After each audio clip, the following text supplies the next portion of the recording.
Nas últimas semanas nós temos conversado sobre a arte de casar e permanecer casado, ou seja, não basta casar uma vez, tem que casar todo dia, tem que continuar casado, e aí que está o nosso desafio nessas últimas semanas, refletindo sobre esse tema. Dentro desse tema, na primeira semana, nós conversamos sobre a necessidade de buscarmos uma visão realista acerca do casamento. Nós encararmos o casamento de uma forma mais concreta. Duas pessoas viverem juntas toda a vida é realmente um desafio, existem as suas dificuldades, mas amor não é um sentimento, amor é uma atitude que nós desenvolvemos para com uma outra pessoa. No segundo domingo, nós conversamos sobre o papel do marido na construção de um lar, de uma família estável, de uma família saudável.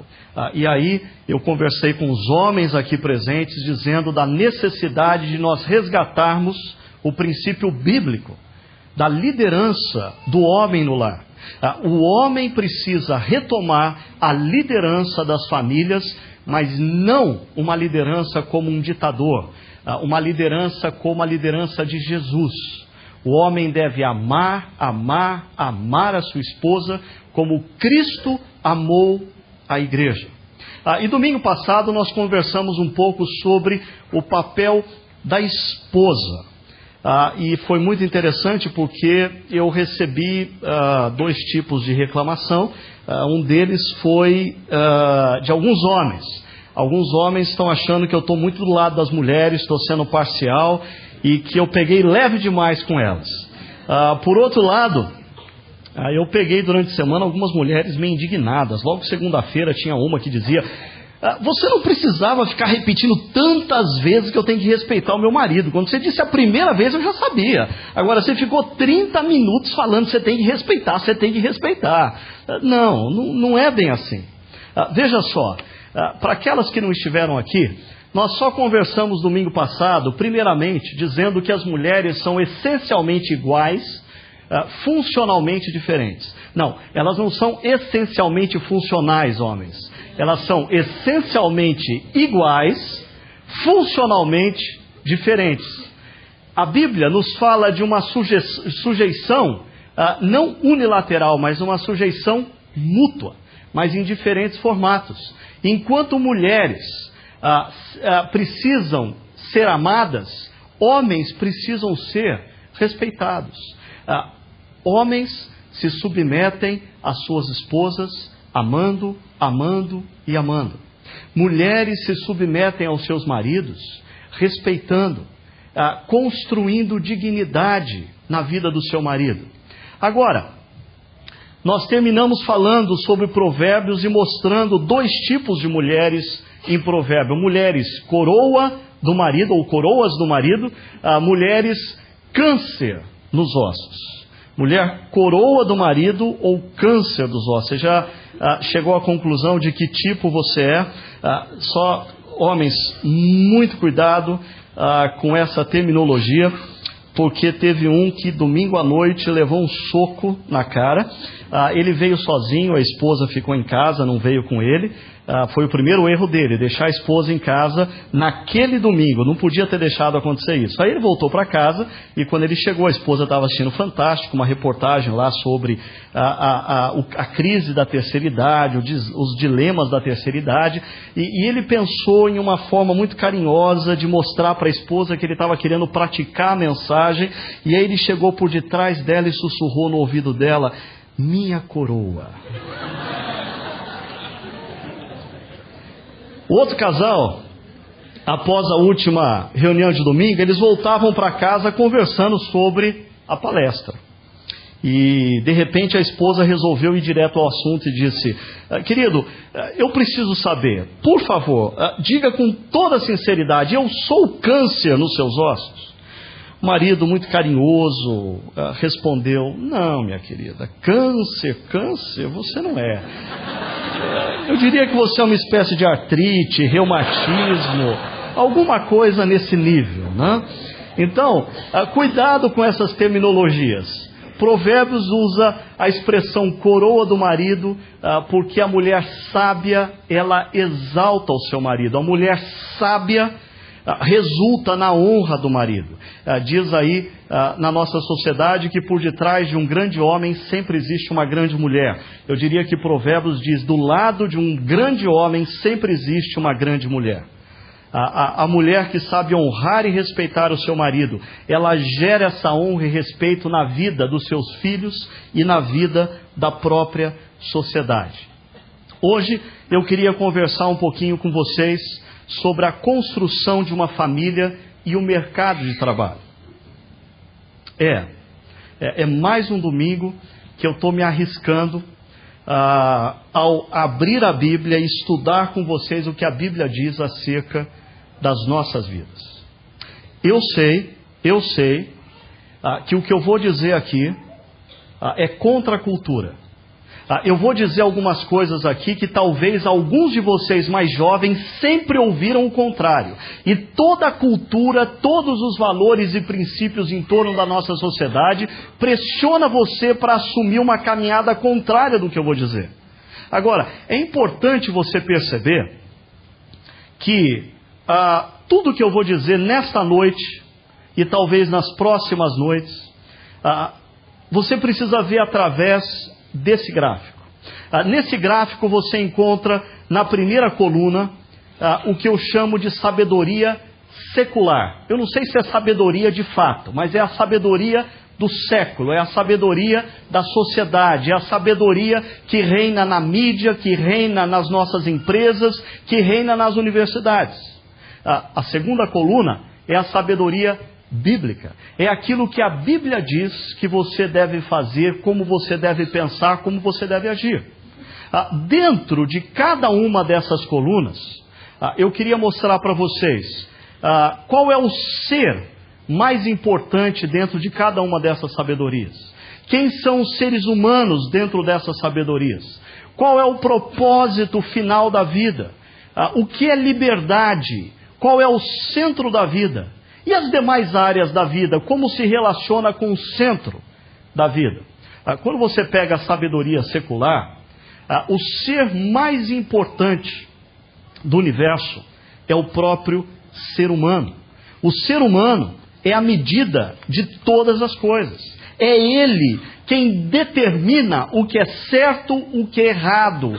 E o rumo da história cabe ao ser humano determinar. Seres humanos dentro da sabedoria secular são indivíduos. São indivíduos. Seres individuais. O propósito da vida é a realização pessoal. Tudo na nossa sociedade convida indivíduos a se realizarem. Você tem que fazer tudo o que está ao seu alcance para ser feliz. Custe o que custar, não importa aqueles que vivem ao seu redor, nem muito menos aqueles com quem você assumiu alguma aliança, ou aqueles que você colocou no mundo. O que importa é você. Você tem o direito de ser feliz. O resto são parte da matéria-prima da sua realização pessoal. Liberdade é ser autônomo. É ter autonomia para fazer tão somente o que eu quero e não estar preso a nenhum princípio, a nenhum valor, a nenhum compromisso. O centro da vida é o mercado de trabalho. Não sei se você já parou para pensar nisso, mas a nossa sociedade ocidental capitalista, nos últimos 2 séculos, tirou o homem da família e colocou o homem no seu sentido de ser humano, homem e mulher, no mercado de trabalho. E os seres humanos nascidos nessa geração pensam que tudo se resume ao local de trabalho. Casa, para as gerações mais recentes, é um local que a gente volta no final do dia para tomar um banho, para descansar um pouco e comer alguma coisa, para no dia seguinte voltar para o mundo real, o mercado de trabalho. É claro, algumas empresas começam até a colocar o nome de família no seu grupo de empregados. mas elas não são de fato família. As demais áreas vivem para suportar o mercado de trabalho. Sabe o que pais fazem hoje? Durante 20 e poucos anos, eles preparam seus filhos para o mercado de trabalho. Eles preparam matéria-prima para as grandes empresas. Um pai está sempre preocupado aonde meu filho vai trabalhar, o que ele vai ser. O mercado de trabalho é o centro da vida? A sabedoria bíblica diz que o ser mais importante no universo não é o homem, não é a mulher. Homem e mulher são seres criados à imagem e semelhança de Deus. Mas sem Deus eles jamais viriam a existir. Nada do que nós vemos viria a existir sem Deus. Deus está no centro do universo. Os seres humanos não são indivíduos, biblicamente, são pessoas. Pessoas são seres relacionais, são seres comunitários. O homem e a mulher, criados à imagem e semelhança de Deus, são pessoas criadas à imagem e semelhança de um Deus trino, de um Deus comunitário. Nós fomos criados para relacionamentos, nós não fomos criados para vivermos para nós mesmos. Quando nós tentamos viver para nós mesmos, isso dá um curto-circuito, porque internamente nós fomos criados para nos relacionarmos. O propósito da vida, segundo o padrão bíblico, é o amor a Deus acima de todas as coisas e ao próximo como a nós mesmos. A realização, biblicamente, se dá quando você encontra a liberdade para amar a Deus acima de todas as coisas e o seu próximo, a sua esposa, o seu filho, o seu amigo, como a você mesmo. Ainda, se na sabedoria secular liberdade é ser autônomo, a sabedoria bíblica diz que liberdade é estar em Cristo. Porque só quando você está em Cristo, você tem liberdade para andar contra a cultura. Só quando você está em Cristo, você tem poder em você mesmo para dizer não à cultura e dizer: eu não vou me submeter ao que a cultura diz. Eu vou na contramão. Sem Cristo você não consegue fazer isso. Biblicamente, o centro da vida é a família. É a família. A família está no centro do projeto da criação. Ao longo de toda a Bíblia, você encontra Deus trabalhando em famílias e com famílias. Deus não chama Abraão como indivíduo. Deus chama Abraão, a sua família e a sua descendência. Ele chama a família. E, biblicamente, as demais áreas da vida existem para dar suporte à família, e não o contrário, como a sabedoria secular quer que a gente acredite. Na Bíblia, o trabalho foi criado para o homem e para a mulher, e não o contrário. E não o contrário. O homem e a mulher não foram criados para o trabalho. É o trabalho que foi criado para o homem e a mulher. Consequentemente, a família não existe para alimentar o mercado de trabalho, mas o mercado de trabalho existe para alimentar a família. Toda vez que o mercado de trabalho se torna mais importante do que a família na mente e no coração de uma pessoa, ela deixou de fazer o mercado de trabalho um meio e fez do mercado de trabalho um fim. E isso não vai dar certo.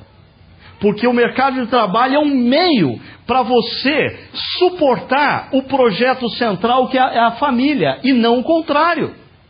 Na visão bíblica, é o trabalho que deve estar a serviço do ser humano e não o contrário. Não foi o homem que foi criado para o trabalho, mas o trabalho que foi criado para o homem. Para quê?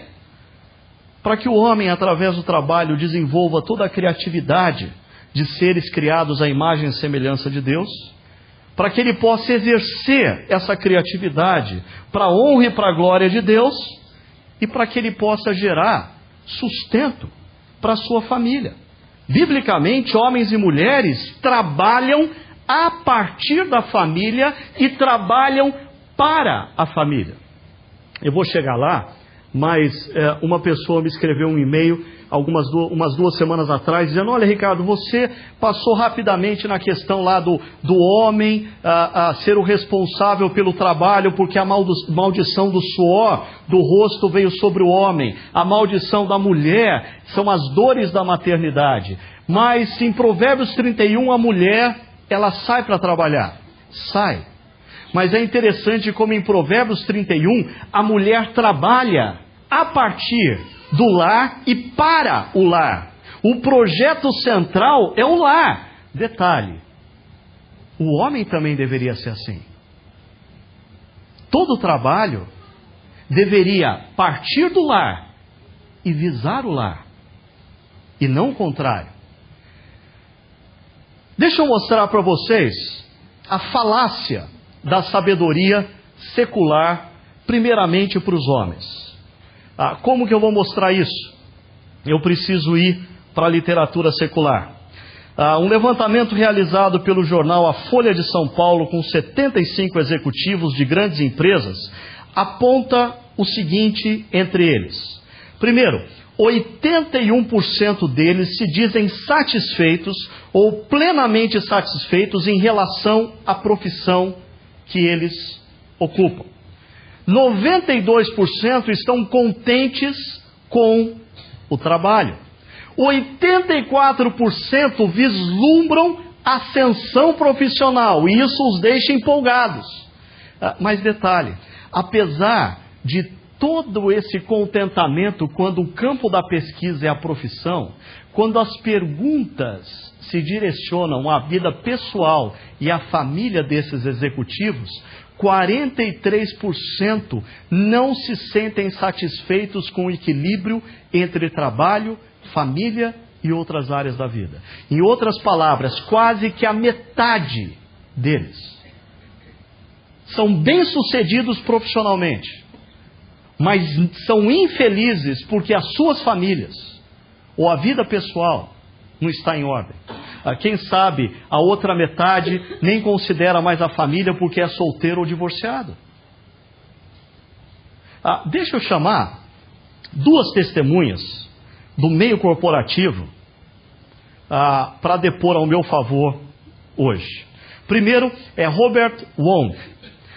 Robert Wong foi eleito pela revista inglesa The Economist um dos 200 headhunters mais importantes do mundo, e ele é autor de um livro chamado O Sucesso Está no Equilíbrio. Vou repetir, O Sucesso Está no Equilíbrio.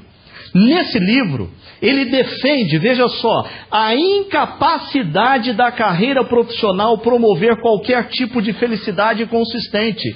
É alguém, um líder do mundo corporativo, dizendo que o mercado de trabalho não tem felicidade consistente para te oferecer. Você vai correr, você vai transpirar, você vai dar a sua vida para o mercado de trabalho, e a única coisa que o mercado de trabalho tem para te oferecer é felicidade temporária, é felicidade enquanto você está por cima, é felicidade enquanto você fez um bom negócio. Na semana seguinte, essa felicidade se diluiu. Um mês depois, as pessoas não se lembram do seu feito.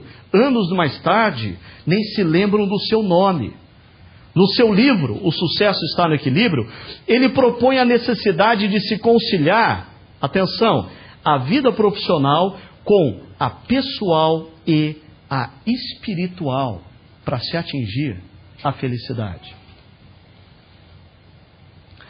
Falando do mundo corporativo brasileiro, o Robert Wong afirma que, veja só, não sou eu que estou dizendo, é ele, a maioria dos executivos e gerentes de alto escalão é infeliz. E destaca que a felicidade não está em um bom cargo, aquele que talvez alguns de nós estamos à procura, altos salários, prêmios, bônus ou promoções. Ele afirma no seu livro, abre aspas, O que eu tenho visto nesses meus 23 anos de trabalho com executivos é que esses fatores geram uma felicidade momentânea, circunstancial. Passado este período, o executivo torna-se infeliz.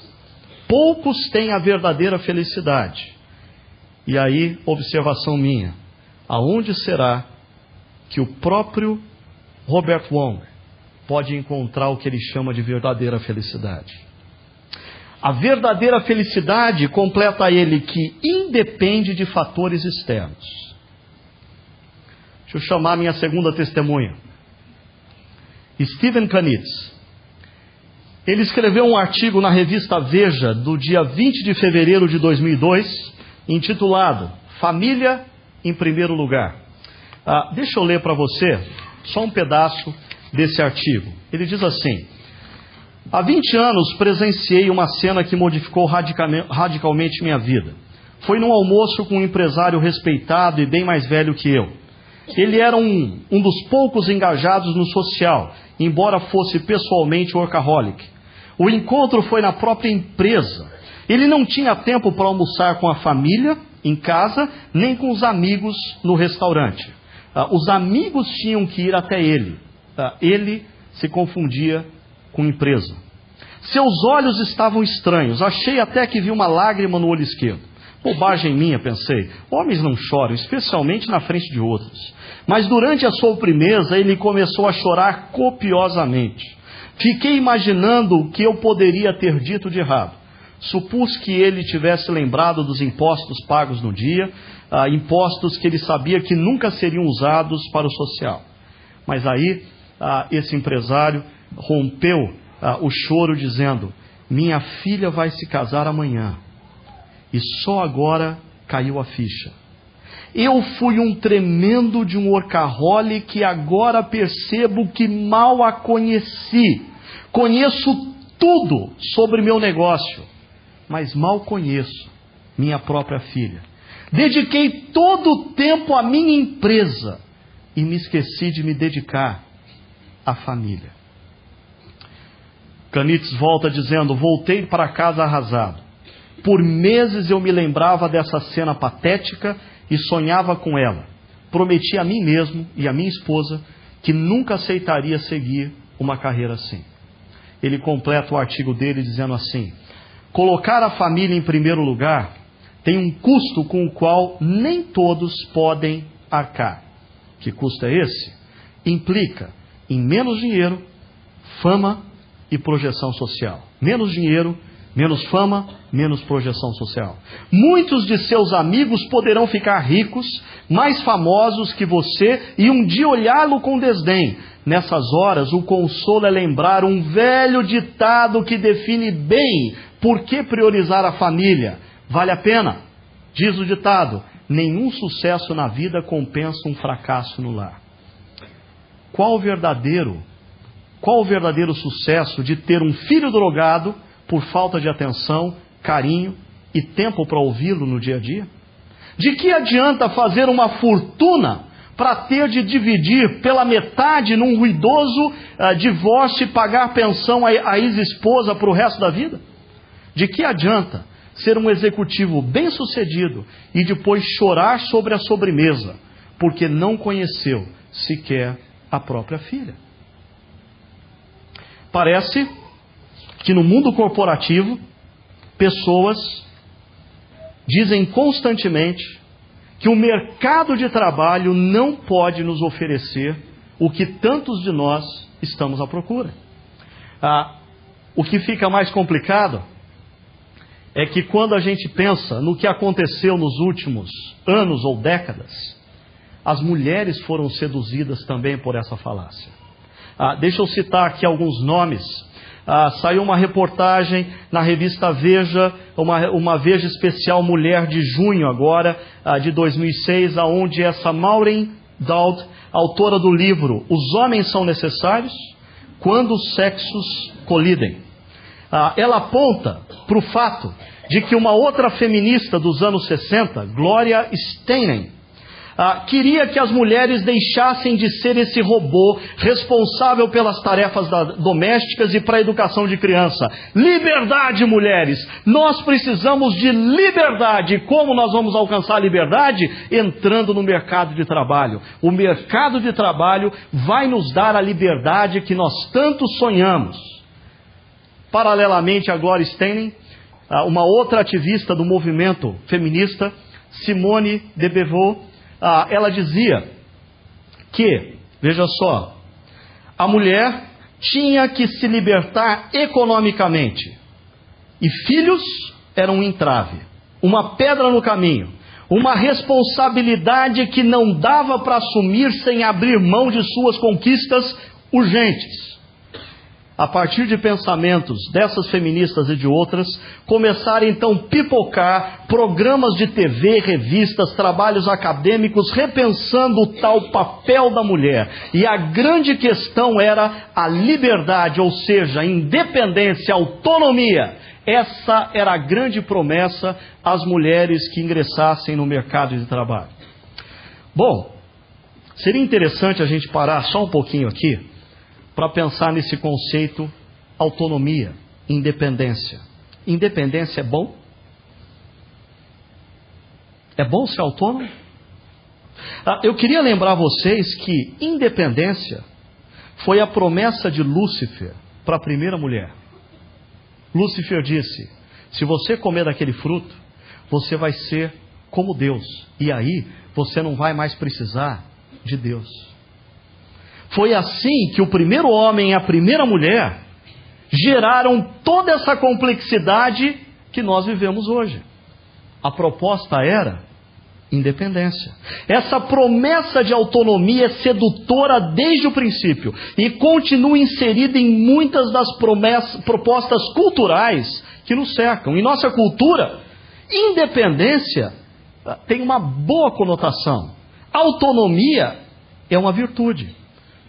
No entanto, esposas que abandonaram seus maridos em busca de independência encontraram mais amargura do que liberdade. Filhos que se rebelaram contra seus pais para seguirem seus próprios caminhos conquistaram mais cicatrizes do que liberdade. E homens que deixaram suas famílias em busca de independência encontraram mais destruição do que liberdade. A conclusão, eu diria, é que pessoas que vivem em função de alcançar sua independência tornam-se escravos de seus próprios desejos. Eu vou repetir. Pessoas que vivem em função de alcançar independência tornam-se escravos dos seus próprios desejos. Princípios, bons princípios, nos libertam da tirania dos nossos desejos. Uma criança entregue aos seus próprios desejos se destrói e destrói uma família. Um marido entregue aos seus próprios desejos destrói a sua vida e a vida da sua família. Uma esposa entregue aos seus próprios desejos destrói a sua vida e a vida da sua família. Jovens entregues ao seu desejo fazem mal a si mesmo e à sociedade. Por isso, Deus nos colocou princípios. Por quê? Porque princípios nos libertam dos nossos desejos. E quem quer alcançar independência total, acaba se tornando simplesmente escravo do seu próprio desejo. O alvo era independência. E aí então vem o reflexo na vida da mulher, que é a ausência de filhos, com a grande revolução que acontece dos anos 60, com a descoberta da pílula. Uma revista eletrônica chamada TPM diz o seguinte: e até a maternidade virou uma questão, ou uma das questões. Veja só, boa parte de nós, mulheres, não mais precisam simplesmente ter filhos. Temos uma fila de coisas para resolver antes. Olha a fila: ter uma profissão, fazer carreira, achar respostas na terapia, experimentar modelos de relação, encontrar o homem que se encaixe nos nossos sonhos, pelo menos o homem ainda está aqui. fazer viagens transformadoras, e então decidir se queremos ou não ser mãe. Uma outra consequência foi a entrada da mulher no mercado de trabalho. Veja só o que acontece com o mercado de trabalho no Brasil hoje. Primeiro, as mulheres representam 40% do mercado de trabalho brasileiro, 44% do mercado de trabalho. Das vagas que surgem no mercado, 70% são ocupadas por mulheres. De acordo com o IBGE, 25% das mulheres hoje são chefes de família. A proporção para a formação superior é de 20% das mulheres contra 15% dos homens. Ou seja, as mulheres se formam mais nas universidades do que os homens. Isso aí é prenúncio do quê?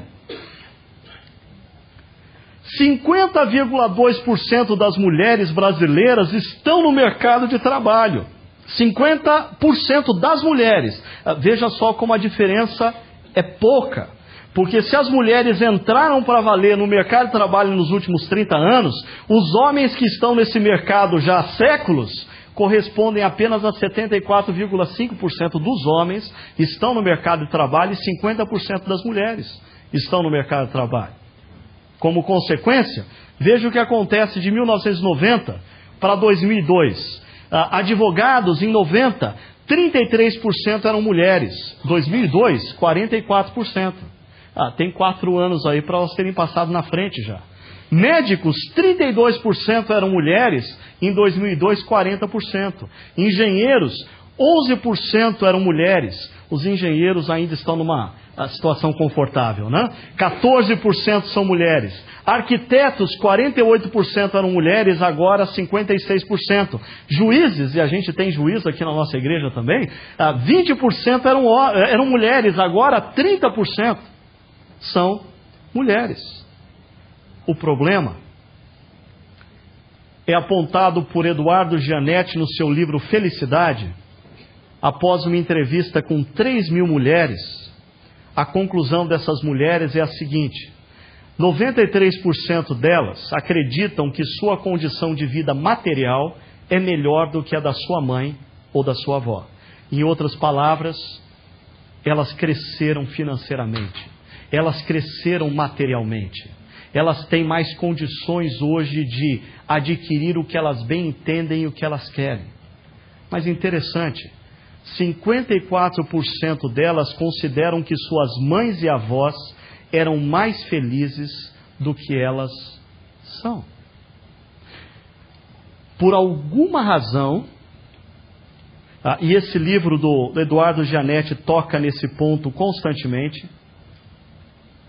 a ascensão financeira não é acompanhada de senso de felicidade. Até um determinado momento, o dinheiro traz felicidade, sim. A partir de um determinado ponto, a multiplicação do dinheiro não é capaz de aumentar o senso de felicidade.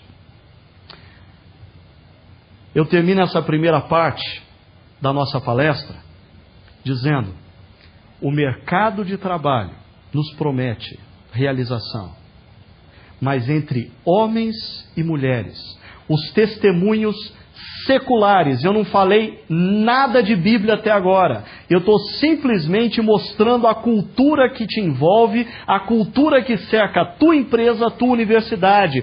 Tudo isso que eu mostrei até agora são dados da sabedoria secular. E qual é a conclusão?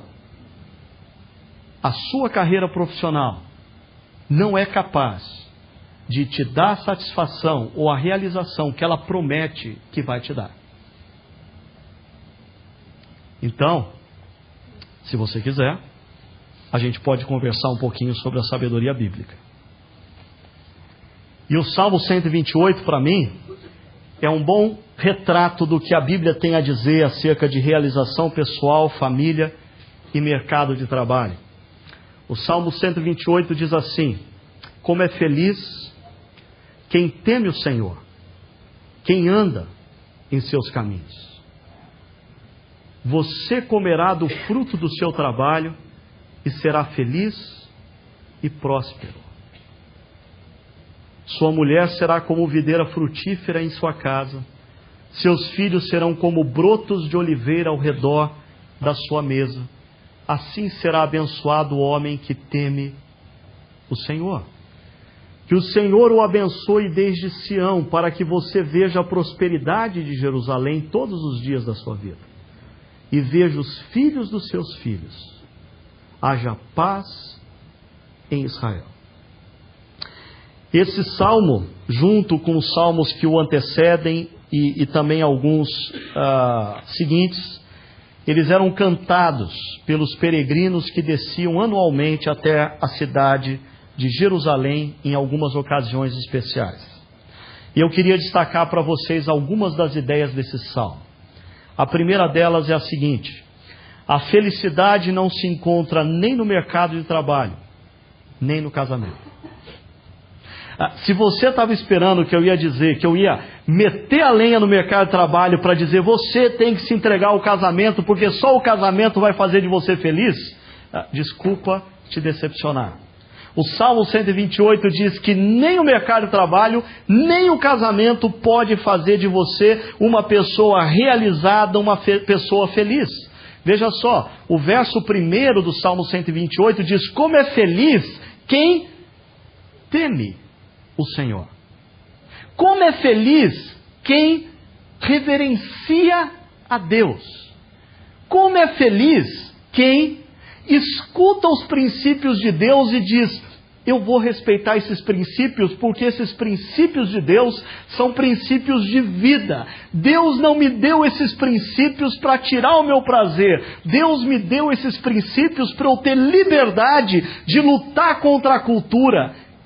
E no fazer esses princípios está a felicidade e a prosperidade. O mercado de trabalho não tem realização para te oferecer, constante, consistente, permanente. O casamento também não. Só Deus tem para te oferecer o que você está procurando. Veja o verso 4, diz: assim será abençoado o homem que teme ao Senhor. Por 2 vezes a gente encontra a expressão teme o Senhor, teme o Senhor. A palavra temor é a palavra reverenciar. A palavra reverenciar implica naquele que escuta os princípios de Deus e guarda os princípios de Deus no seu coração com cuidado e consideração. Muitos são os desejos do seu coração que prometem a você realização, mas a palavra de Deus diz: eles não vão te realizar. Agora, submete a sua mente e o seu coração aos princípios de Deus, guarda isso no seu coração e você vai encontrar a felicidade. Interessante que esse tema, temor ao Senhor, como feliz é o homem que teme, como abençoado é o homem que teme, nos faz lembrar o Salmo 1 que diz: como é feliz aquele que não segue o conselho da sua geração, não imita a conduta da sua geração, nem se assenta na roda daqueles que zombam de Deus na sua geração. Ao contrário, a satisfação, a felicidade, a realização deles está na lei do Senhor. E nessa lei, nesses princípios, eles meditam de dia e de noite. E como consequência, o que acontece? Eles serão como uma árvore plantada à beira de águas correntes. Pode vir o tempo da seca, pode vir o tempo da estiagem, mas essa árvore continua verde, continua florida, e ela no tempo certo dá os seus frutos. Suas folhas nunca murcham. Tudo, absolutamente tudo, o que esse que teme ao Senhor e confia nele faz, tudo lhe prospera.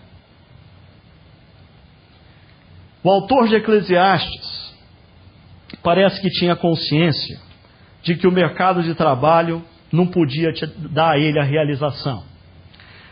No capítulo 2 ele diz o seguinte: lancei-me a grandes projetos, construí casas. Ele resolveu ser construtor na cidade de Campinas, mas aí ele entrou no agronegócio e ele plantou vinhas, ele fez jardins e pomares, Neles plantei todo tipo de árvore frutífera. Aí ele resolveu trabalhar para a Sanasa, obras públicas. Construí também reservatórios. Comprei escravos e escravas. Pagava mal aos funcionários para ter mais lucro. Além disso, tive também mais bois e ovelhas do que todos os que viveram antes de mim. Ajuntei para mim prata e ouro. Entrou no mercado financeiro. Você quer um cara mais próspero do que esse? O cara tinha uma construtora, ele estava no agrobusiness, e aí ele pega o dinheiro e começa a aplicar de maneira diversificada, como manda o figurino, no mercado financeiro. Prata, ouro, tesouros de reis, né? Títulos do governo e assim por diante. Depois de fazer tudo isso, olha a conclusão dele no verso 11. Contudo, quando avaliei tudo que as minhas mãos haviam feito e trabalhado, que eu tanto me esforçara para realizar, percebi que tudo foi inútil. Foi correr atrás do vento. Não há nenhum proveito no que se faz debaixo do sol. A realização que o mercado de trabalho pode te oferecer, eu não estou dizendo que ela não é boa. Eu só estou dizendo que ela é passageira. Eu não estou dizendo que ela não é digna de se desejar. Eu só estou dizendo que ela não é digna de se deixar refém dela. Por quê? Porque ela promete algo que ela não pode te oferecer. Agora, para aqueles que ainda não engoliram. Tá bom, Ricardo. Ok. Mercado de trabalho não pode me dar felicidade, mas dizer que um bom casamento não vai me dar felicidade, aí você está apelando. Bom, um bom casamento também vai te dar alguma felicidade, mas o que eu estou dizendo é que se você pretende se casar para ser feliz, desculpa estragar o teu prazer, mas você vai se dar mal. Ok, deixa eu chamar uma testemunha secular. A revista da Associação de Psicologia dos Estados Unidos publicou um artigo mostrando que durante 11 anos uma equipe de cientistas observou 24 mil casais e concluiu que a felicidade é uma experiência íntima de cada pessoa. No artigo inteiro, o que eles dizem? Quem é infeliz solteiro vai continuar infeliz no casamento. Por quê? Porque se você pretende fazer da outra pessoa matéria-prima da sua felicidade, você vai cair do cavalo. E aí, eu volto a lembrar para vocês uma frase que eu menciono em toda cerimônia de casamento que eu realizo, do Walter Tobit. Se você quer ser feliz, não se case. Se você quer ser feliz, não se case. Agora, presta atenção na segunda parte. Mas se você quiser fazer alguém feliz, então se case. Eu diria que de cada 3 casamentos que não dão certo, 2 têm como razão pessoas que se casaram para ser feliz, não para fazer o outro feliz.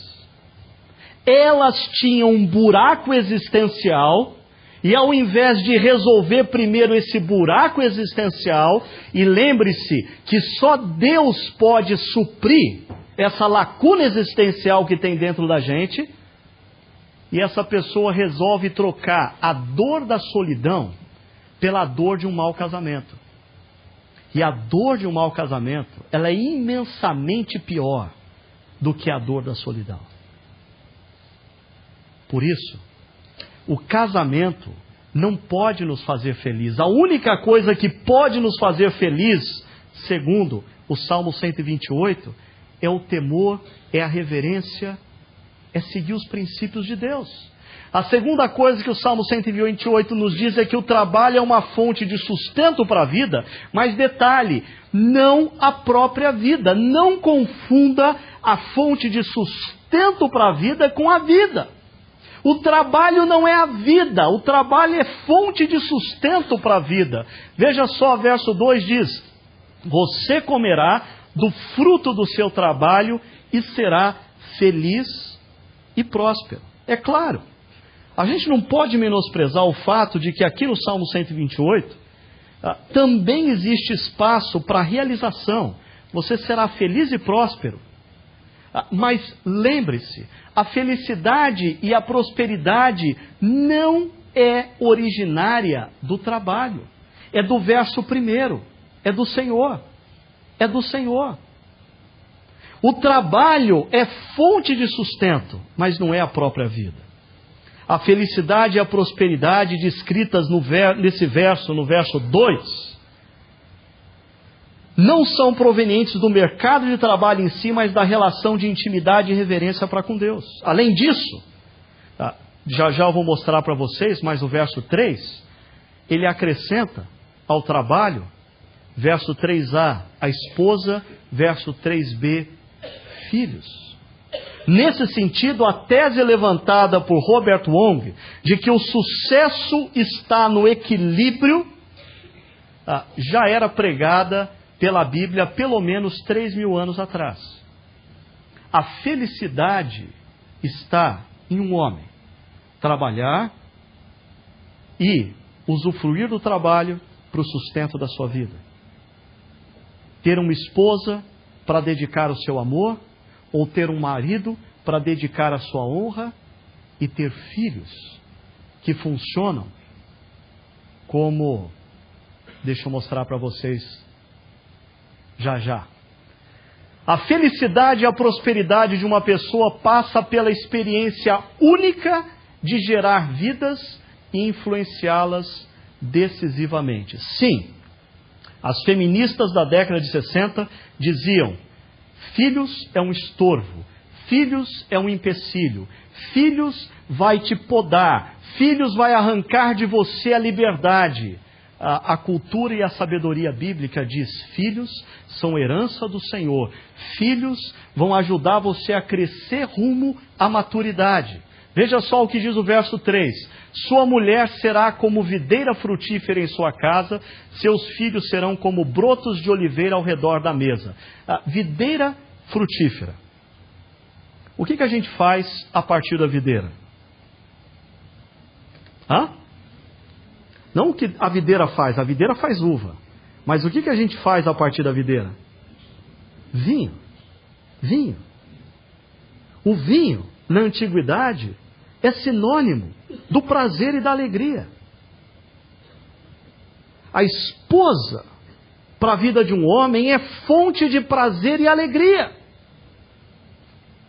Mas filhos são como brotos de oliveira. O que a gente faz da oliveira? A oliveira faz azeitona, mas a gente faz da oliveira azeite. Na antiguidade, o azeite era usado não na culinária, mas na terapia. O azeite tinha uma função curativa na antiguidade. Filhos nos curam. Filhos nos curam da nossa individualidade, do nosso individualismo desacerbado. Não curam?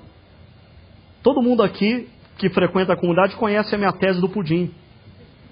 Filhos nos curam do nosso individualismo doentio, filhos nos curam do nosso narcisismo, filhos nos curam do nosso hedonismo, filhos nos curam, filhos nos convidam a crescer. É incrível isso. Mas filhos, se eles pudessem falar logo que eles nascem, as primeiras palavras deles seriam: mamãe, cresça, papai, cresça, é hora de vocês amadurecerem, acabou a infância, agora vocês são adultos e para cuidar de mim vocês precisam crescer.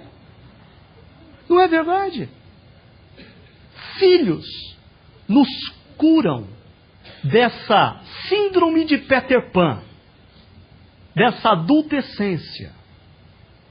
Filhos nos pressionam a crescer. Por isso, eles acabam sendo cura. Eu não posso negar, e aqui eu vou entrar num assunto um pouquinho mais complicado, que o Salmo 128, quando coloca a mãe e os filhos em paralelo, poeticamente no hebraico, ele está indicando uma relação entre a mãe e os filhos, muito mais intensa do que a relação do homem com os filhos. Nessa revista eletrônica TPM, eu achei interessante uma pesquisa que eles colocaram lá, e nessa pesquisa tinham 4 opções para as mulheres responderem. O que é ser mãe? Mãe, primeiro, é padecer no paraíso. Mãe é padecer no inferno. Mãe é padecer na terra. Mãe é simplesmente padecer.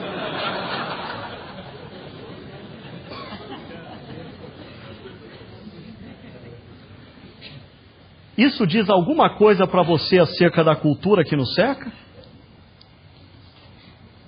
Isso revela para você alguma coisa acerca dos valores e princípios das articulistas por detrás de revistas femininas, das articulistas por detrás dos programas femininos, das pessoas que dizem ter para você bons conselhos acerca como você, mulher, pode assumir a sua individualidade, entrar no mercado de trabalho, alcançar a sua autonomia e ser feliz.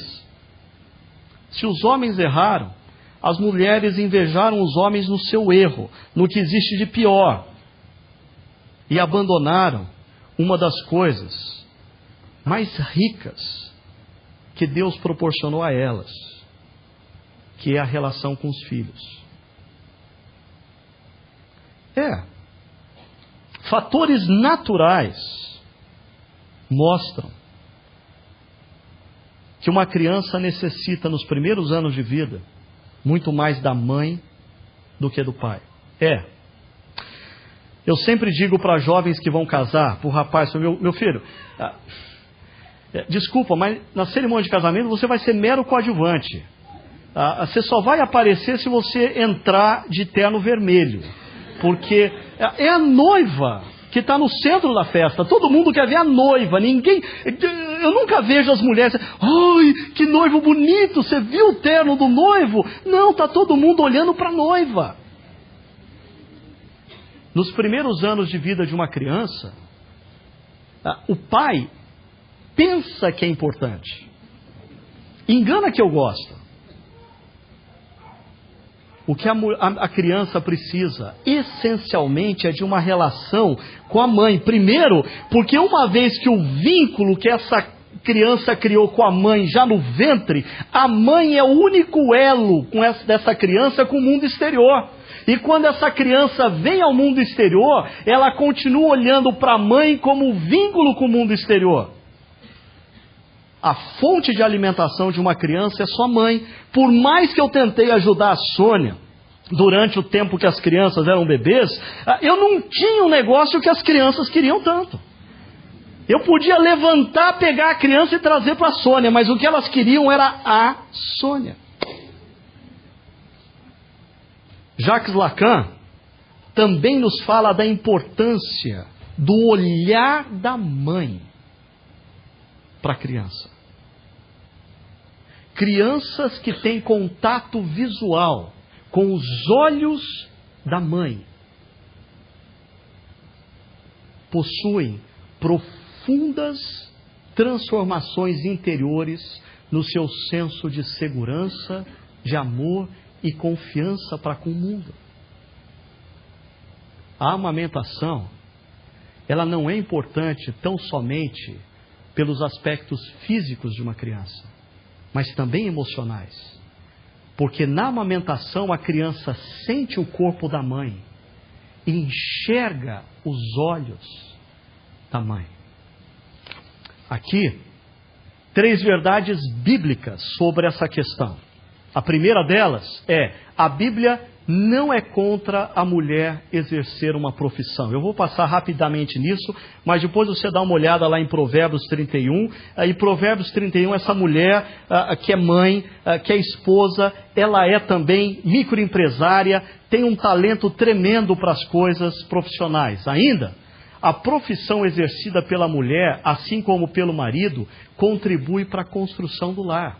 A questão é, quando a minha profissão começou a lesar o meu lar e não contribuir para a construção do lar. Quando marido e mulher percebem que o mercado de trabalho começou a lesar a construção do lar, eles devem parar, eles devem conversar, eles devem dialogar. Por quê? Porque o lar é prioridade. O lar é prioridade. Eu até diria que é inviável um homem e uma mulher que querem construir um lar, ambos buscarem ao mesmo tempo sucesso profissional. Ambos buscarem ascensão profissional. Qual vai ser o preço dessa ascensão? O lar. O lar. O casal precisa dialogar. Não existe na nossa agenda espaço para que os dois corram atrás ao mesmo tempo do sucesso profissional e os filhos sejam criados de maneira saudável e o lar seja construído de maneira íntegra. A missão maior da mulher está grandemente vinculada ao cuidado dos filhos, por algumas razões que eu mencionei. Eu vou introduzir um tema que domingo que vem eu vou voltar nele, porque domingo que vem eu quero conversar um pouco sobre a relação pais e filhos na família, tá? Nessa minha última viagem, eu ouvi uma palestra sobre essa enfermidade emocional, Reactive Attachment Disorder. Uma das terapeutas da nossa comunidade me ajudou a encontrar a terminologia em português, distúrbio reativo de apego da infância. Me chamou muito a atenção porque especialistas norte-americanos têm estudado profundamente esse tema, procurando mostrar como muito da delinquência juvenil que acontece nos Estados Unidos hoje, a violência entre homens e mulheres, o aumento do divórcio, está relacionado a uma enfermidade emocional numa geração que nasceu nos anos 60 e 70. Coincidências à parte. Do que eles falam? A criança no primeiro ano de vida, e agora as jovens mães, percebam isso. As crianças têm necessidades. E como elas não sabem se comunicar, a forma delas comunicarem que elas estão tendo alguma necessidade é chorar. E aí a mãe fica desesperada. O que será que é? Troca a fralda, dor de mamar, é dor de barriga. A gente fica procurando. Ela está se comunicando. Eu tenho uma necessidade. Qual é essa necessidade? Quando os pais correspondem a essa necessidade, quando os pais estão por perto e suprem essa necessidade, o que acontece? A confiança da criança em relacionamentos é fortalecida. A confiança da criança no outro é fortalecida. O desejo da criança de se relacionar afetivamente com o outro é fortalecida. Esse é o ciclo normal e saudável. Agora, o que acontece quando crianças têm necessidades, a criança chora para ter atenção e os pais, por alguma razão, não suprem essas necessidades. Não estavam por perto, não foram sensíveis, terceirizaram o processo. Essa criança alimenta a desconfiança na relação, a desconfiança no ser humano, a desconfiança que o ser humano pode suprir suas necessidades.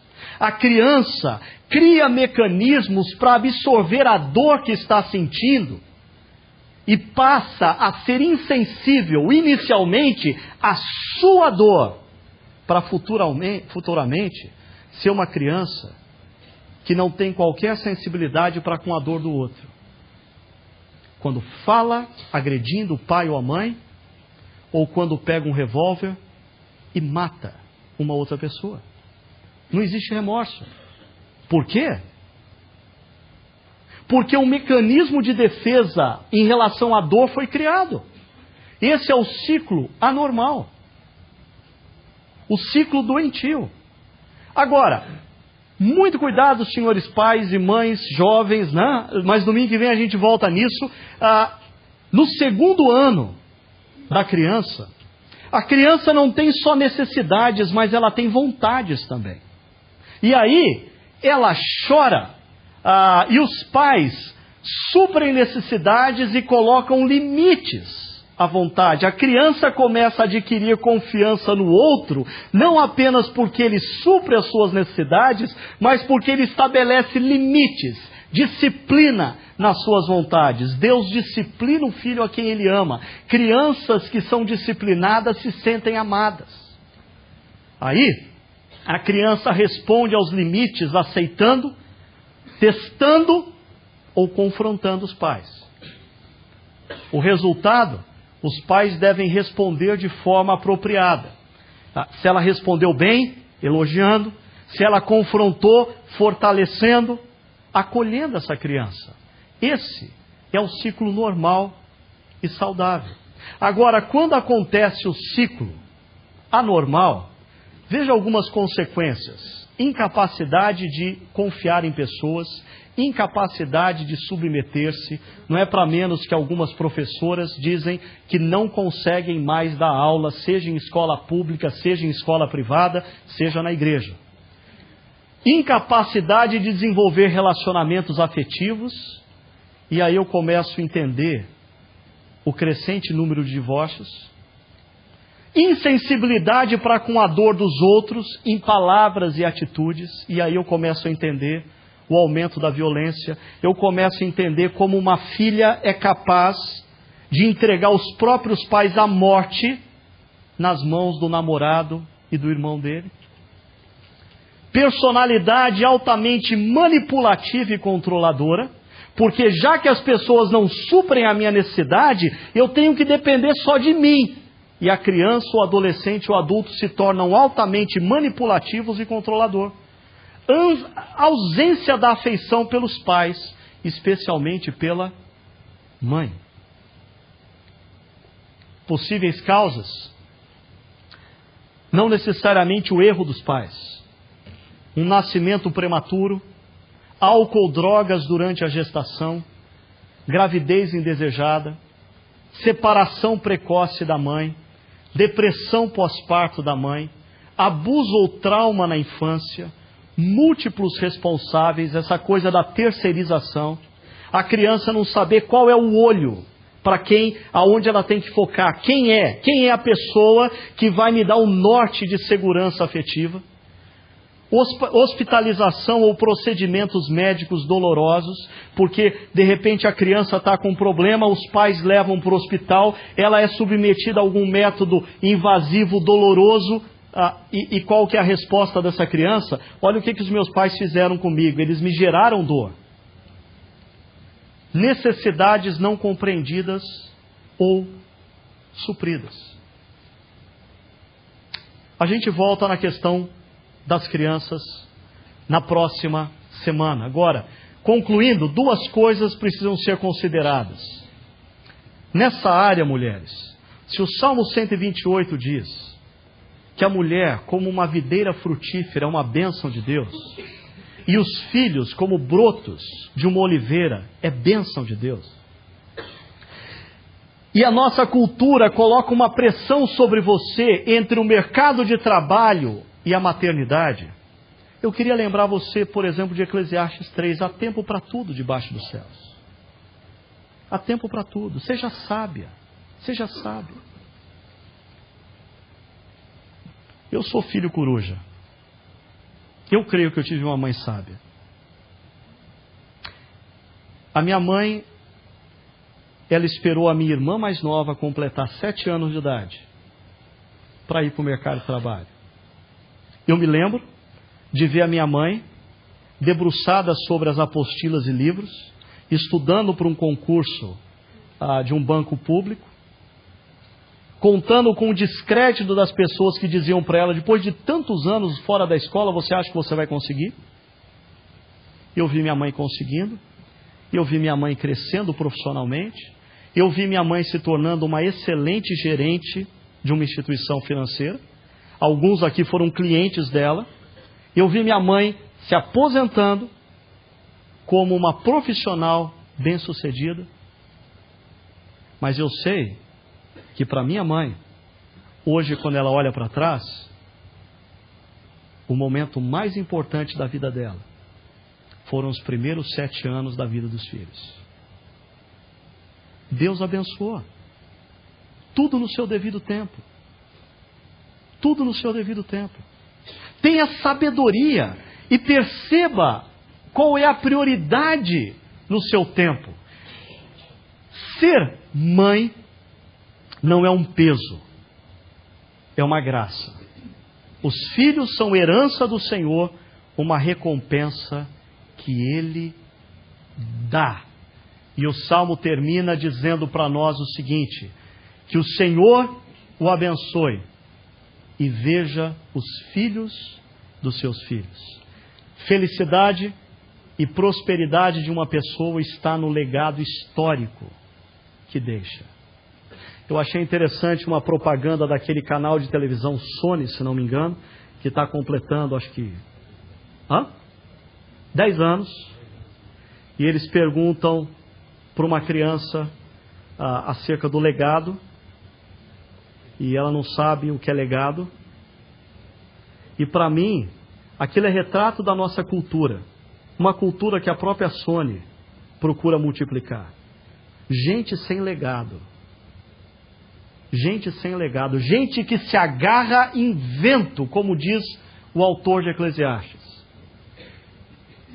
O que é legado, segundo o Salmo 128, é um pai estar sentado à mesa, do lado da sua querida esposa. Em torno dessa mesa, ele tem os filhos, e ao lado dos filhos, ele tem os filhos dos filhos. Isso permanece. Isso permanece. A família é um projeto que vale a pena, porque gera realização duradoura. Eu creio que nós precisamos pensar no que diz Romanos capítulo 12, versos 2. Não se amoldem ao padrão desse mundo, mas transformem-se pela renovação de sua mente, para que sejam capazes de experimentar e comprovar a boa, agradável e perfeita vontade de Deus. Romanos 12, 2. Eu queria convidar você hoje, pai, a pensar se você não precisa hoje se voltar para sua esposa e para os seus filhos e dizer: me perdoe, eu apostei mais na carreira profissional do que na relação com vocês. Mães, talvez seja o seu dia de se voltar aos seus filhos e dizer: me perdoe, porque ao invés de eu me dedicar a vocês, eu me dediquei a uma empresa que só o dono enriqueceu. Por favor, na espiritualidade cristã não existe lugar para remorso, existe lugar para arrependimento. Arrependimento gera gente que diz: me perdoe, e se apropria do perdão, levanta e continua a caminhada do jeito que Deus quer. Não, nunca é tarde para recomeçar. Nunca é tarde para recomeçar a relação com seu filho, nunca é tarde para recomeçar a relação com a sua filha, nunca é tarde para recomeçar a relação com a sua esposa, nunca é tarde para recomeçar a relação com seu esposo. Basta você perceber o que a cultura atual está fazendo de cada um de nós e dizer: eu não vou deixar que a cultura me molde. Eu quero ser moldado pelos princípios de Deus, porque feliz é o homem que teme ao Senhor e segue os princípios de Deus. Eu quero convidar você agora para um momento muito especial. Queria convidar você a, por alguns instantes, curvar sua cabeça, fechar os seus olhos. As luzes vão abaixar um pouquinho. E eu queria convidar você para um momento de oração. Um momento de você pedir a Deus. Pedir a Deus. Para que Ele atue no seu coração e na sua mente. Fazendo nessa noite algo novo. Algo novo. Nós temos falado aqui sobre o casamento, sobre o papel da esposa, sobre o papel do marido, sobre o papel do mercado de trabalho. Mas em algum momento, alguém precisa tomar uma decisão e recomeçar. Convido você para estar em oração nesse instante.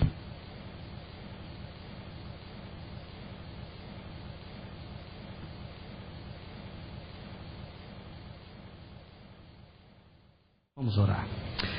Querido Pai, nós queremos rogar a Tua bênção sobre as nossas vidas, especialmente daqueles casais que se encontram aqui nessa noite. O Senhor conhece a intimidade de cada um e nós queremos rogar que a presença do Teu Santo Espírito no nosso meio venha fazer uma obra profunda e duradoura na vida deles, reaquecendo o amor, restaurando os sentimentos, fazendo novas todas as coisas. Abre a mente e o coração deste marido para um novo tempo. Abre a mente e o coração dessa esposa para um novo momento. Pai, para aqueles que aqui se encontram e que vivem ainda a dor da lembrança de uma separação, de um casamento desfeito, que o Teu amor que pode de fato nos preencher completamente, que o Teu amor que pode fazer em nós o que o mercado de trabalho ou o casamento não pode fazer, que o Teu amor seja derramado sobre esses queridos irmãos e irmãs de maneira abundante, Pai. Que eles sejam plenos dessa graça. Que eles se sintam profundamente amados pelo Senhor agora. E que o Teu amor os liberte. Que o Teu amor os liberte da ansiedade. Os liberte do medo. E que eles se coloquem inteiramente nas Tuas mãos. E tomem a decisão de não darem um passo sequer fora dos Teus princípios. Pai, abençoa os nossos filhos.